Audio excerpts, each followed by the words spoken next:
যাকে নিয়ে আমার মেয়ে সারা জীবন স্বপ্ন দেখছে সেই আগুন অন্য মেয়েকে নিয়ে প্রেম করছে। দাঁড়া, তুই নাকি অন্য মেয়েদের সাথে প্রেম করছিস? তুই জানিস না তোর ছোটবেলা থেকে পল্লবীর সাথে বিয়ে ঠিক হয়েছে? আব্বা তোমাকে আমি আর কতবার বলবো আমি পল্লবীকে ভালোবাসি না, আমি তুই নাকে ভালোবাসি আর তুই নাকে বিয়ে করবো।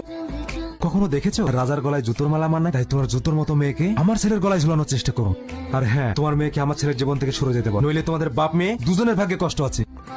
তুই না কি হয়েছে তোমার, তুমি এরকম করছো কেন? আমার আব্বা এসে আমার আব্বাকে জানা তাই বলে অপমান করেছে। তাই আজকের পর থেকে তুমি আর আমার সঙ্গে কথা বলার চেষ্টা করো না। এসব তুমি কি বলছো? আমাকে যেতে দাও। তোর জন্য দুটো নিউজ আছে, একটা গুড নিউজ আর একটা ব্যাড নিউজ। কোনটা আগে শুনবি বল? আগে গুড নিউজটাই বল। চাকরি পেয়ে গেছি। তুই কি বলছিস? হ্যাঁ আমি জানতাম। এবার বল ব্যাড নিউজটা কি? তুই না কাল বিয়ে, এটা কোনোভাবে সম্ভব না।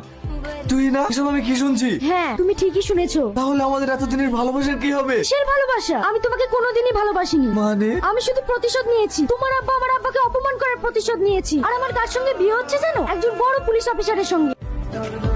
তোর মতন ছেলেরা এই বাড়িতে কোনো জায়গা নেই। তুই এখন এই বাড়ি থেকে বেরিয়ে যা। আঙ্কেল আপনি কাকে কি বলছেন? ওকে আপনি জানেন? ওকে আমি তোমার কাছে জানতে চাই না, ও আমার ছেলে, ওকে আমি খুব ভালো করে চিনি। আঙ্কেল ঠিক আছে, আমি তোমার বাড়ি ছেড়ে চলে যাচ্ছি। কোনোদিন ফিরবো না এই বাড়িতে, কোনোদিন না।